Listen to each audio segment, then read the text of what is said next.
Olá amigos investidores, estamos de volta para mais um vídeo. No vídeo de hoje a gente vai falar sobre o FIINFRA CADIF 11 da Quineia. Para quem não sabe, a Quineia pertence ao grupo do Itaú. E para quem não sabe, esse é simplesmente o maior de todos da nossa bolsa em relação a FIINFRAs. Praticamente 3 bi, 2 bilhões e 700 milhões de patrimônio líquido. O que chega mais próximo dele, está em emissão, deve ficar próximo de 2 bi. Ou seja, ele ainda está bem à frente, mas ele está precisando emitir, porque esses 2 bilhões e 700 faz tempo que ele tá. Os outros FIINFRAs estavam na faixa de 1 bilhão quando ele já estava com esses 2 bilhões e 700 e agora já tem alguns próximo de 2 bilhões. Nos últimos 12 meses, o dividend yield distribuído por ele foi de 9,56%. Escutem bem, 9,56%. Isso aqui, meus amigos, basicamente é rendimento de fundo imobiliário de tijolo. Você não ouviu errado não, fundo imobiliário de tijolo. Exatamente. Os fundos imobiliários de tijolo que tem os yield mais altos estão nessa faixa aqui, de 9,56. E eu tô falando dos bons, eu não estou falando os que tem problemas, 9,56. Ou seja, considerando que ele é um fundo de papel, porque para quem não sabe ele investe em debêntures, praticamente todos os FIINFRAs só investem em debêntures incentivadas, então todos são fundo de papel, basicamente. E 9,56 é um yield baixo, tanto que ele está quase na última posição do top 10. Tem uns 9 FIINFRAs com o yield maior do que o dele, para vocês verem como o yield dele é baixo. Para vocês terem uma ideia, em termos comparativos, lembrando que aqui a gente não faz recomendação nem de venda nem de compra de nenhum fundo imobiliário, nenhum FIINFRA, nenhum FIAGO, inclusive do CADIF 11, nem de compra nem de venda. Mas, por exemplo, o HGCR e o KNCR, que são dois fundos grandes, o KNCR da própria Quineia, de fundo imobiliário de papel, eles estão com um yield do ano em torno de 12%. E aqui é apenas 9,56%. Só que tem um detalhe, o P sobre VP dele, apesar dele estar com yield baixo, o P sobre VP está 1,02, ou seja, está com um ágio de 2%, ou seja, ele está acima do valor patrimonial em torno de 2%. O que dificulta, por exemplo, para ele fazer uma emissão, porque é um ágio muito pequeno. O bom é fazer quando está o ágio pelo menos uns 5% acima do valor patrimonial. Eu acho que já teve momentos do final do ano passado para agora que já teve possibilidade dele fazer, porque tinha um ágio maior, mas ele não fez. Agora fica mais complicado com esse ágio tão baixo. Se a gente trouxesse para o valor patrimonial, que eu acho que é o mais justo, mais correto, esse yield subiria para 9,72, subiria cerca de 0,2%, o que não é uma subida muito grande, diga-se de passagem. Então, considerando que ele é um fundo high grade, assim como a maioria dos FIINFRAs, e aqueles dois outros fundos imobiliários que eu citei, HGCR e o KNCR, serem também fundos high grade, ele está com uma desvantagem aí de torno de 2,5%, o que é uma desvantagem ruim, porque os vários outros FIINFRAs, no momento, estão com yields acima dos 12% que eu citei. É só vocês procurarem. O top 3 dos FIINFRAs, que são o Juro 11, o CDI 11, ambos da Sparta e o BDIF 11, todos estão com yield acima de 14%, ou seja, com uma diferença, um spreadzinho extra, digamos assim, de 2% em cima desses outros fundos high grades. E esse aqui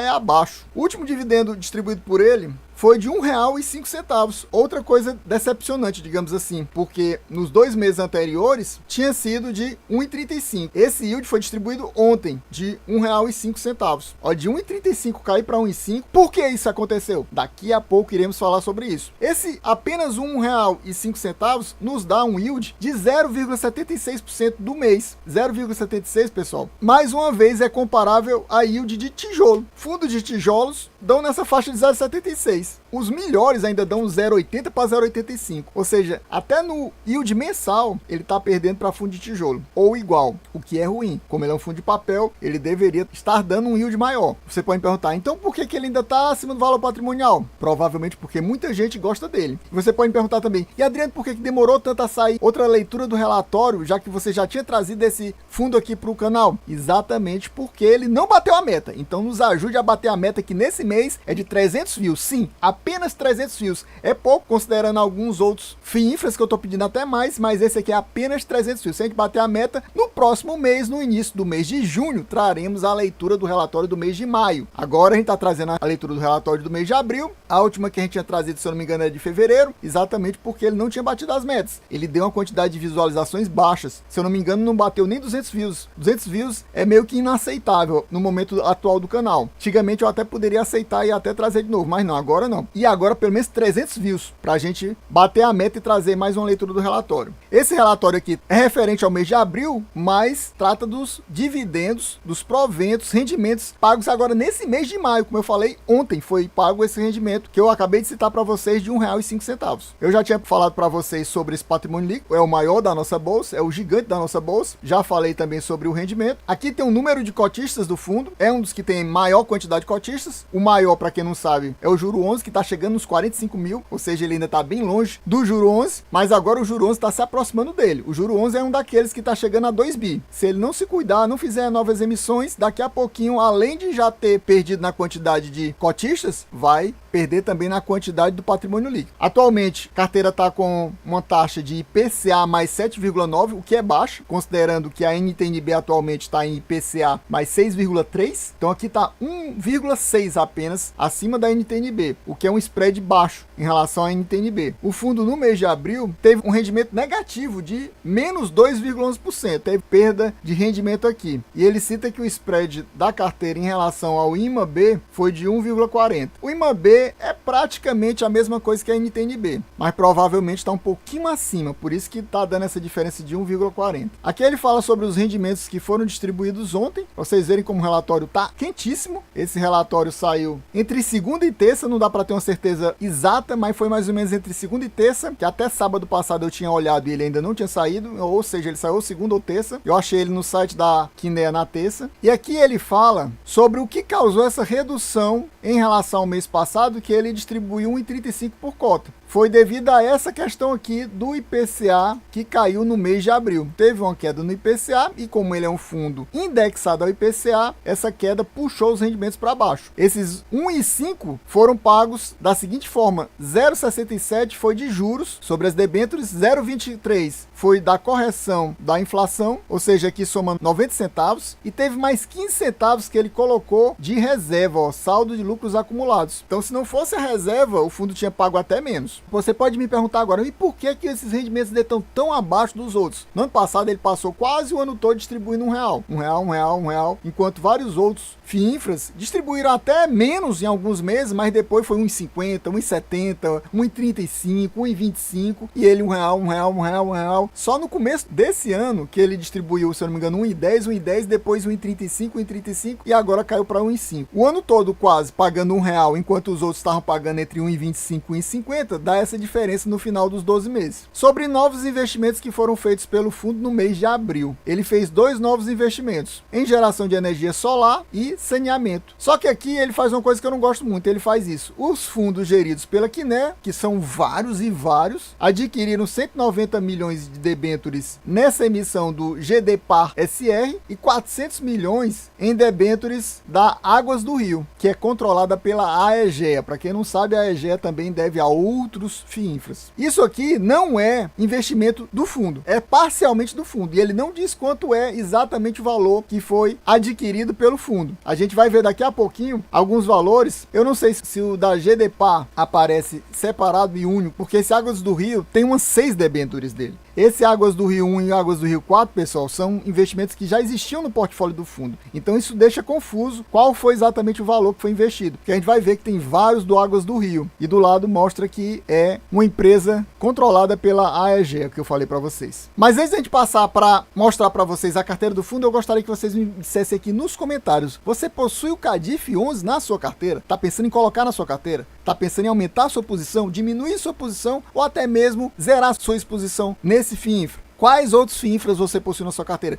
Me diga aqui nos comentários pra gente trocar informação, trocar figurinha. Me diga quais são os seus FIINFRAs, que eu direi quais são os meus. E meu amigo, se você não é inscrito nesse canal, não perca mais seu tempo de forma alguma. Se inscreva agorinha mesmo. Já deixa aquele likezão, já comenta, já ative o sininho para ajudar a gente a bater a meta de 300 views. Sim, apenas 300 views. Se a gente bater essa meta, ele não vai ficar mais 2 meses na geladeira esperando para mais uma leitura do relatório. E no próximo mês, no início do mês de junho, a gente trará a leitura do relatório do mês de maio aqui do CADIF 11, se a gente bater essa meta de 300 views. Então nos ajude com o que eu pedi para vocês, se inscrevendo, deixando o like e comentando. Antes de passar para a carteira do fundo, a gente vai mostrar aqui como é que está a alocação do fundo por setor. Top 5 dele, meus amigos, é saneamento, quase 35% da carteira, mais 25% de transmissão de energia, só que é 60%, mais 24% de geração solar de energia, só que já bate 83%, mais rodovia, aproximadamente 90% e mais geração de energia eólica. Ou seja, temos praticamente 95% na carteira nesse top 5 setores que o fundo investe. E em relação a rate, ele não investe em nada que tenha B, é tudo A, mas principalmente em AA e AAA. Ou seja, é um fundo bem high gradezão. Quase 36% AAA, mais 20% de AA, só somando esses dois aí, são quase 56% nesses dois níveis de rate mais alto que temos na nossa bolsa. E sem rate é apenas 16%. A gente sabe que quase nenhum investimento sem rate, só o juro 11 e o CDI, que são na faixa de 3% da carteira sem rate, mas vários outros são 25% sem rate, aqui é apenas 15%. Aqui está no meio mais ou menos da tabela.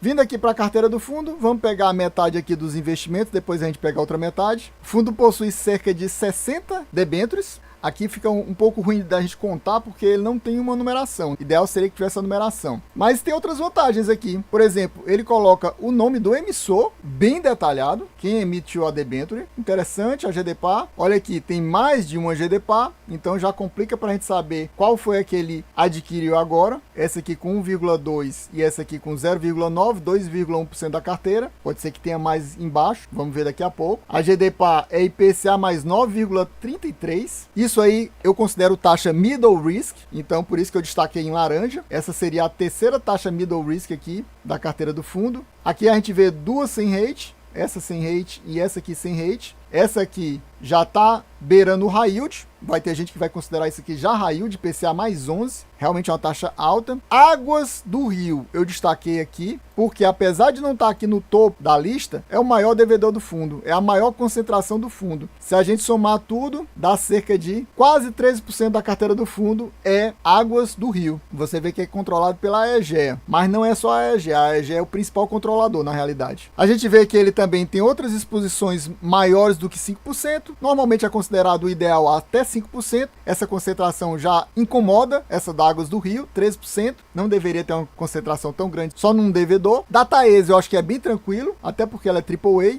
7,5%, mas o ideal seria ser 5%. Essa aqui é 7%, essa é praticamente 7%, 6,5% e 6%. São as principais concentrações. Aqui é o top 5 maiores concentrações do fundo, são esses devedores aí. A Águas do Rio é AA, então também é segura. Aqui a gente do lado a gente vê os valores das dívidas, aqui os percentuais dos patrimônio líquido alocado a esses devedores e aqui as taxas devidas. Eu gosto mais dessa forma aqui que ele coloca, em vez da Sparta que coloca só o spread em relação a NTNB, aqui ele coloca a taxa real e você vê que ele tem algumas dívidas em CDI mais, ao invés de ser IPCA, apesar dele ser um fundo claramente indexado ao IPCA, mas ele tem essas dívidas ainda em CDI. 2,60 e 2,60, basicamente aqui é o começo do middle risk. Aqui a gente vê o valor investido em debêntures, 94% da carteira, ou seja, praticamente todo o fundo é debêntures, mas tem ainda 6% em caixa, 170 milhões, totalizando aqueles cerca de 2 milhões e 700. Ele dá uma arredondada aqui, porque está muito próximo de 2 milhões e 700. Continuando aqui, depois da GDPA,